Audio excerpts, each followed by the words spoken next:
Thank you very much, and thank you for being here today. My approach is going to be a little bit different because you heard Nate talk more about process validation, and the next two speakers will be talking more about process validation. What we're going to be taking a look at is the formulation itself and ingredient-based validation of safety. Now, the whole topic is on control of microbes, and you can control microbes in different ways. You can do the inactivation, which might be thermal or non-thermal, or maybe some acid holds, but also you may be taking a look at some growth inhibition studies. When we were making reference to the NACMF document for challenge studies, a lot of that had in mind with growth inhibition. So we're going to be focusing on growth inhibition primarily, but also a lot of these generalities will be applied to inactivation studies that might be able to be related to ingredient-based systems. So what I'm going to do is I'm going to do very, very briefly in 15 minutes trying to explain to you what we go over a 2-day workshop, and are going to be running through what might be some key differences between validating an ingredient-based system versus a process-based system, basically how to get started, understanding what are some interactions on limits that you're going to have, some study design considerations, interpretation of results, and primarily we're going to take a look at a couple case studies and point out some of the stumbling blocks that we have. And if you've talked to any good food microbiologist, you ask them a yes or no question, and their answer is going to be, it depends, or it's complicated, and that's what you're going to find out from here today. So with the formulation-based testing, this is something we can do in a biosafety level 2 laboratory. This does not necessarily have to be done in the plant, and because it's not going to be equipment specific, it's going to be formulation specific. As a result, we are going to advocate significantly that we're going to actually use the target pathogen and not going to be using the surrogates. Now, the surrogates might be useful if you're going to be doing some general screening studies because some of the pathogen studies can be very expensive and maybe limited to only a few laboratories. As an example, Clostridium botulinum studies, there's only a handful of laboratories in the United States that are capable of doing that type of work in food products. And so then potentially doing some initial screening against Clostridium sporogenes might be appropriate. But validation with the actual pathogen is going to be necessary. We're going to look at two primary different categories of validation studies, primarily a growth inhibition study, and then we have to define what growth is, and then inactivation studies. So with growth inhibition study, this is going to be formulation-based, moisture, salt, pH, water activity, and the use of synthetic or clean label antimicrobials.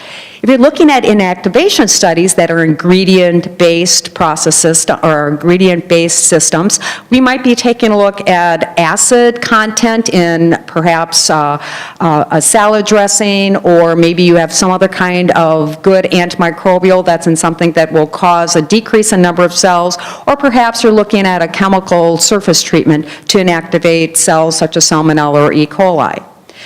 Now, before you run to the lab, you have to do your homework. And one of the first things people are going to look at is what has happened with their system before, what kind of history do we have? But we can't rely on historical data by itself for our validation because there's going to be obviously changes in variations in products and formulations over time. There's going to be changes in processing that might affect what's going to happen with maybe the surface chemistry of your food product. There's going to be considerations for storage. What is going to be the end user? So for instance, at one time, maybe you thought only adults or teenagers were going to be able to eat this. And now it's becoming just tweaked a little bit, so now it's going to be focused for young children that might be putting in their lunchbox and sitting in their locker that's at very hot temperatures for a whole week. And so we have to think about things a little bit differently. We also have to keep our eyes out on emerging pathogens and understanding that there are new foods that are recognized as being potential sources of growth or contamination. So these all have to be included in our considerations. We can look at the published data that have been found in similar kinds of food products. We might want to go to predictive models that are available to us and screen in a model system. And as Nate pointed out before, there are a couple of other guidance documents. The NACMF document is one that is being used considerably, but there are other documents that are available for you. This is probably the slide that you want to focus on the most. And this is trying to get an idea of what are the interactions that are going to affect the efficacy of whether or not that ingredient-based system is going to control that microbe. And certainly we know that two main driving factors for microbial inhibition are going to be pH and water activity. But what those limits are going to be are going to depend upon other kinds of considerations. So temperature, whether it's going to be at good refrigeration temperatures, such as 40 degrees Fahrenheit, 4 degrees Celsius, or if it's going to be semi-refrigeration temperatures, 45 degrees Fahrenheit or 7 degrees Celsius. Those might end up shifting what the competitive microflora will be, what the spoilage microbes are going to be. If you have a starter culture that's added into it, is it going to become more active, less active? Now, this is going to also affect what is going to then be possibly for the final pH. And then another consideration is not only the pH, but what is the acid type? What is going to be the titratable acidity that goes along with it? Because different foods have different buffering capacities. With water activity, a lot of the limits that have been published for given food products might be based off of glycerol, some of them might be based off of salt, some of them may be based off the fact that it doesn't have a lot of moisture to it. So the type of humectant that is going to be the critical factor in adjusting that water activity might also have an effect on what that limit of that water activity is going to be. So for instance, if I'm going to have salt as my predominant humectant, I might have growth of Clostridium botulinum be limited to about a 0.94. But if I use glycerol, I might have it as a 0.93. And so that's going to be an important consideration. Then as we're taking a look at some additional interactions, particularly with the interactions with the antimicrobial ingredients, is what might be the fat content of the food product. A lot of the antimicrobials are going to be useful because they're amphiphilic, means that they are going to have a portion of it that are going to be fat soluble, and that's how it's going to penetrate into the microbial membrane and how it's going to be effective. At the same time, if it's going to be amphiphilic, it might be preferentially attached to the fat phase of your food product. So you might find out that antimicrobial is very effective in a low-fat product, but not necessarily in a full-fat product. The dissociation constant of an antimicrobial is going to affect what the efficacy is going to be in that food product. If you have something such as sorbic acid, it may be very, very effective at a pH of 5.4, but have no effect at a pH of 6.4. Processing might have also effect on how all of these interactions take place. They might have some antimicrobials that might be heat sensitive, so that heating process might make some changes. We had a consideration where, because of the system, it was going through, I believe, an impingement oven of a sausage, was going through an impingement oven. Normally, if you just had the cooking process, it would have had a nice flat surface. On the other hand, because of the processing, the fat ended up contacting or coming up to the top, and we had a nice fat layer over the surface. When we tried to do an inoculation study with that, with Listeria, we found out that we had real variable results, because in some of those sausages, the fat ended up dissolving, and then the microbe was in direct contact with the surface of the sausage where the antimicrobial was. With the other ones, the fat was insulating the Listeria from the antimicrobial and was basically growing on the surface of the fat phase. So here, once again, it wasn't just specific for that formulation, but we were having that interaction with the processing. When it comes to clean label antimicrobials, especially if they're going to be ingredients that are going to be derived from plants, you have to think about things such as plant cultivar. If you are looking at a fermentation byproduct, are you always going to get that same level of acid, that same kind of level of bacteriocin production in every single one of those lots? Then we have the cases of resistant pathogens. Most of them, if you're taking a look at a lot of the chemical, synthetic antimicrobials, the resistance probably not going to be there, but once again, if you're looking at something like a bacteriocin, we can easily develop resistant strains to a bacteriocin, and then you can potentially have growth of those pathogens. As we're looking at study design, obviously money has a factor in how much you're able to afford for all of this, and so sometimes people decide that all they're going to do is validate whether or not a single formulation is safe or unsafe. It's a pass-fail.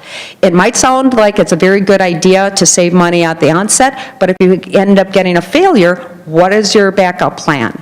So if you have the money to be able to invest into a larger statistical study, it will probably serve you much longer. When we come to inoculation, this is going to be also very important.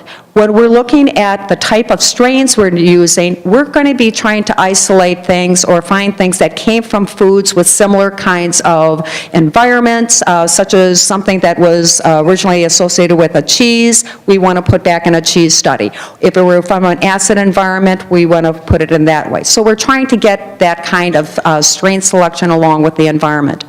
The inoculation prep, as we were pointed out before, whether or not you want to pre-adapt the cells, may be very appropriate for type of things that's going to be going for an acid or some other kind of inactivation study, or basically you're trying to get them into the best possible form so they're going to be very robust. The level at which you're going to put the inoculum is also important. If you start out with too high of a level for a growth inhibition study, the bacteria really doesn't have too far to go in its growth cycle. And so you might find out that it's close to its stationary phase already, and you aren't going to have maybe more than a 1 log increase. Whereas if you started with a lower level, you might find out during that same time frame, you might have a 3 log increase because it did have greater place to go. People think just because you started with the high level or low level, it doesn't make any difference. It will make a difference to the inoculum in that particular food product. The inoculation procedure should try to mimic what would be in the normal contamination system. So once again, if it would come in the raw ingredients, such as potentially a spore former, and then you go through a cooking process, you want to add the spores prior to the cooking process. If it's something that's going to be a post-process contamination, such as maybe it was on a cheese curd or a sliced luncheon meat, then you can do a surface inoculation.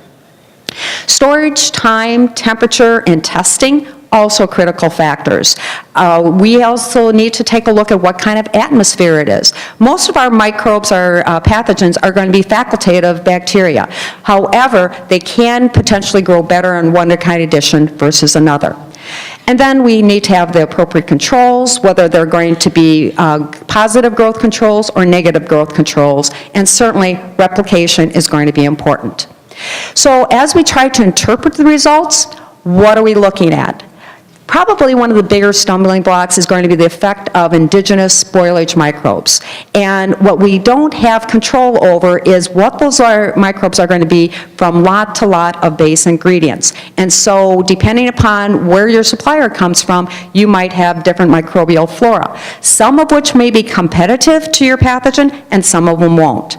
How much growth is too much growth? I asked this question to the people for the Listeria Roundtable this morning.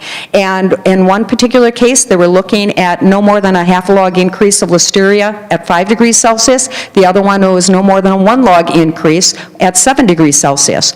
Both of those have different rates that we're looking at, but both of them are considered to be growth. How much protection is needed to compensate for mishandling? Do we need to make refrigerated food shelf stable or dummy proof, or is there going to be a limit for us to have as our end game? And can the results be applied to similar products? So just very quickly, case study, let's take a look at some cook and bag chilled meals. Let's just say we're both going to be chicken-based, one of which are going to have vegetables, the other one's just going to have a sauce.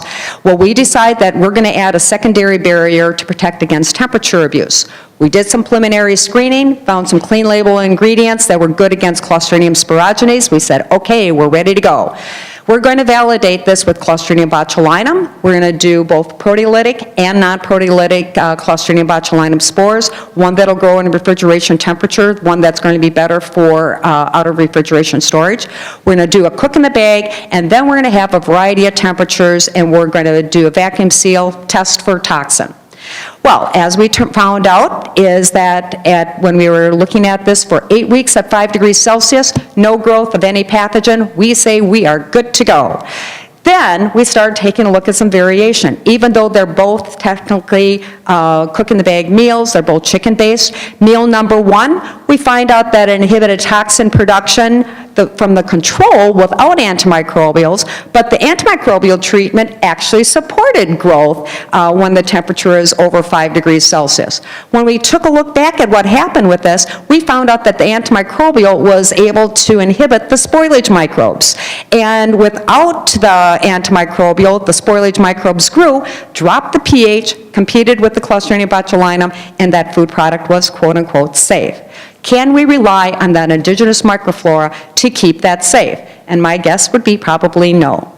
Set meal number 2, we find out that it was good at controlling the proteolytic strains at higher temperatures. However, it did not have any effect on the non-proteolytic strains at the lower temperatures. So ultimately, what do we come up with this decision from this study is that these are really inconclusive that these antimicrobials are really worthwhile. So as I'm finishing up, just want to talk about some main stumbling blocks. One is that, first of all, not all labs are capable of conducting these kinds of studies. You have to do your homework to make sure that they have adequate facilities. But probably the biggest stumbling block is not really understanding the product itself. There's going to be natural product variation because you're going to have different microflora that's going to come through here. We're going to have different production capabilities, and then there's going to be variation before different substrates, interactions, and we really want to make sure that we have plenty of time to get to the end game and be able to come up with a good yes or no answer. So with that, thank you very much for your time, and if there's a question for our one-time question, thanks.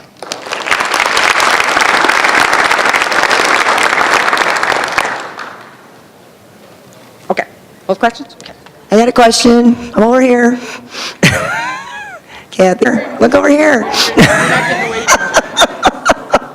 Real quick, Lori. Just super quick. I just noticed that you mentioned the different guidance documents, the NACMEF and the Health Canada. And what are your thoughts about the fact that, we've actually done studies, did all these, follow the NACMEF protocol, it was really great, and then Health Canada says, yeah, those don't count because you didn't use the same strains as we use in Health Canada, and you didn't use the same detection media as we use in Health Canada.